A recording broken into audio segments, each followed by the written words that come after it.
बिस्मिल्लाहिर्रहमानिर्रहीम। अस्सलाम वालेकुम स्टूडेंट्स। बच्चे, हमारा आज का टॉपिक जो है वो 10th class last unit atomic and nuclear physics, और उसमें टॉपिक जो है वो न्यूक्लियर ट्रांसम्यूटेशन। न्यूक्लियर ट्रांसम्यूटेशन क्या होता है, सबसे पहले आप इसकी डेफिनेशन देखें। द स्पॉन्टेनियस प्रोसेस खुदकार अमल, खुद ब खुद से शुरू होने वाला अमल, in which apparent unstable nuclide change into a more stable daughter nuclide with the emission of radiation, कि जिसके अंदर कोई भी in which apparent unstable nuclide, कि कोई भी गैर क्यामपजीर न्यूक्लियाइड जो है वो चेंज हो जाता है ज्यादा स्टेबल डॉटर न्यूक्लियाइड के अंदर, और उसके साथ साथ उसमें emission of radiation जो है वो भी होता है। यानी कोई भी गैर क्यामपजीर पेरेंट न्यूक्लियाइड जो है वो ज्यादा स्टेबल डॉटर न्यूक्लियाई में तकसीम हो जाता है, दो या दो से ज्यादा न्यूक्लियाई में तकसीम होता है, अपने आप को वो स्टेबल करता है, और इस प्रोसेस के अंदर जो है रेडिएशन वो भी खारिज होती है, तो उसको हम न्यूक्लियर ट्रांसम्यूटेशन का नाम देते हैं, न्यूक्लियर ट्रांसम्यूटेशन। अब हमारे पास जो न्यूक्लियर ट्रांसम्यूटेशन है, इसमें जो रेडिएशंस खारिज होती हैं तीन तरह से होती हैं, अल्फा, बीटा एंड गैमा। तीन किस्म की रेडिएशंस खारिज होती हैं इस प्रोसेस में। तो हम वन बाय वन उनको उनकी जनरल इक्वेशन और एक एग्जांपल से जो है वो एक्सप्लेन करते हैं।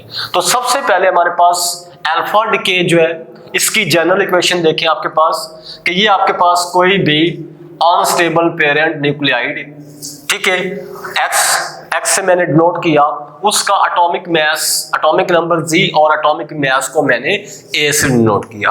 तो यहाँ पे ये आपके पास जो है ये अनस्टेबल है, ठीक है, और ये चेंज होगा किसमें, स्टेबल डॉटर न्यूक्लियाई में। मैंने उसको वाई से रिप्रेजेंट किया।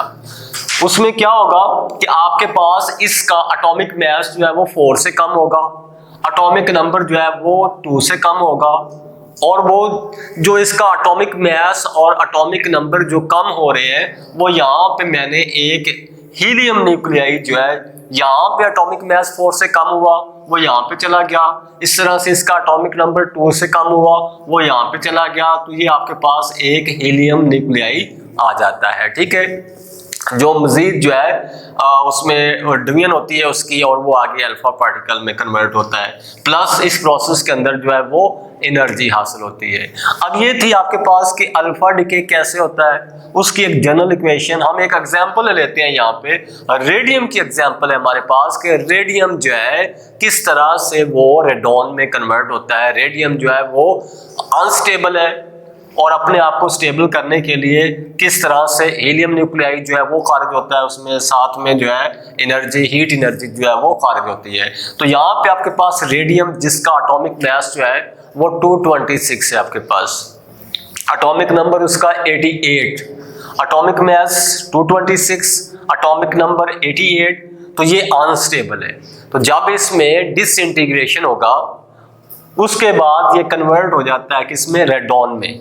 ये आपके पास क्या आ जाता है, ये रेडियम था, यहाँ पे ये रेडॉन में कन्वर्ट हो जाता है, कि आपके पास उसका एटॉमिक मास जो है वो 226 से कहाँ पे चला गया, 222, तो 4 से एटॉमिक मास उसका कम हो रहा है। इसी तरह से उसका एटॉमिक नंबर 88 और कम हो रहा है कितने से, 2 से 86, एटॉमिक नंबर उसका 86, एटॉमिक मास उसका 222, तो ये हमारे पास रेडॉन आ जाता है। क्या आ जाता है, रेडॉन प्लस हीलियम न्यूक्लियाई। अब यहाँ पे जो एटॉमिक मास इसका कम हुआ, ये आपके पास आ जाता है इसका, ये हीलियम न्यूक्लियाई आपके पास, इसका एटॉमिक मास जो है वो कम हुआ 4 से, यहाँ पे चला गया, वो एटॉमिक नंबर 2 से कम हुआ वो यहाँ पे चला गया। ये आपके पास एक हीलियम न्यूक्लियाइड है जो फर्दर जो है अल्फा पार्टिकल में कन्वर्ट होगा, प्लस इस प्रोसेस में हीट एनर्जी जो है वो खारिज होती है, ठीक है। ये आपके पास रेडियम, ये आपके पास क्या है, रेडियम, और ये कन्वर्ट हो जाता है किसमें, रेडॉन में कन्वर्ट हो जाता है। यहाँ पे ये था रेडियम।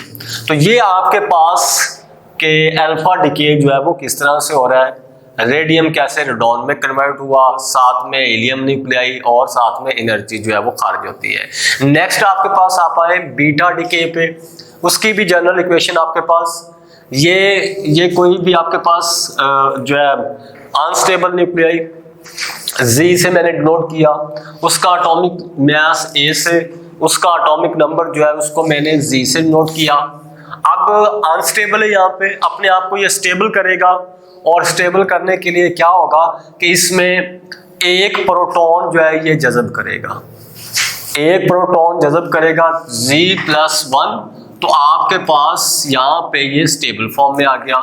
उसके बाद क्या होगा कि आपका इसमें एटॉमिक मास जो है उस पर कोई इफेक्ट नहीं हो रहा और एटॉमिक नंबर जो है इसका वो 1 से कम हो रहा है। तो फिर आपके पास ये इलेक्ट्रॉन और यहाँ पे इस प्रोसेस में साथ में हीट एनर्जी जो है वो भी रिलीज होती है।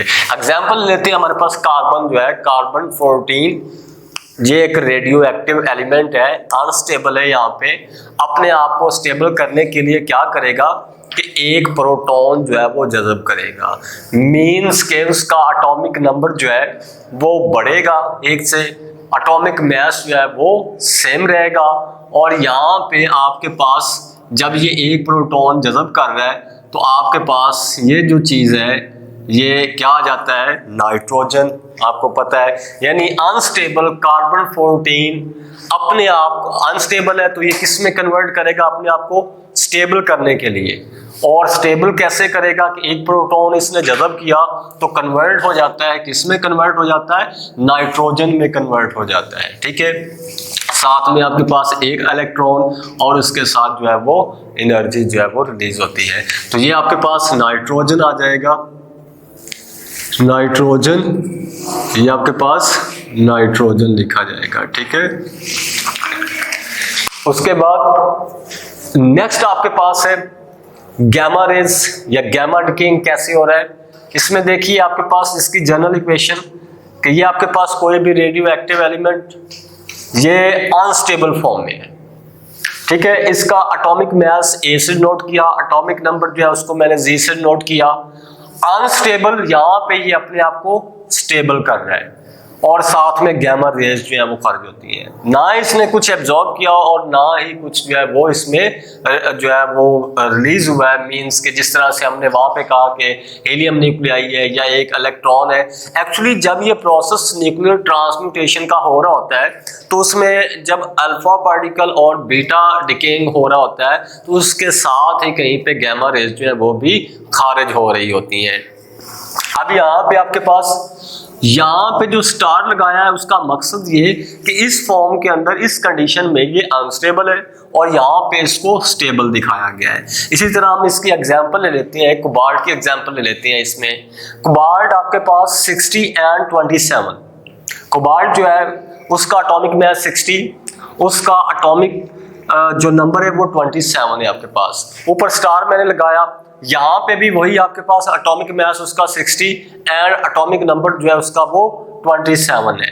तो डिफरेंस क्या है, यहाँ पे स्टार लगाने का मकसद ये है कि यहाँ पे ये अनस्टेबल है और यहाँ पे ये स्टेबल फॉर्म में है, प्लस साथ में गैमा रेज जो है वो खारिज हो रही है और साथ में जो है वो एनर्जी जो है वो रिलीज होती है।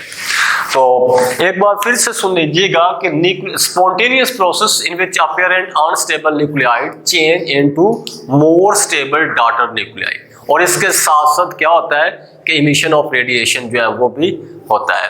तो आपके पास अल्फा, बीटा और गैमा डिके जो है वो हमने देखा कि किस तरह से उनकी जनरल इक्वेशन और साथ में एग्जाम्पल भी हमने ली। तो ये था आपका आज का लेक्चर। इंशाल्लाह नेक्स्ट वीडियो के अंदर चल के हम हाफ लाइफ के वाले से बात करेंगे, बहुत ही इंपॉर्टेंट टॉपिक है आपके पास। तो तब तक अपना ख्याल रखिएगा। अल्लाह हाफिज़।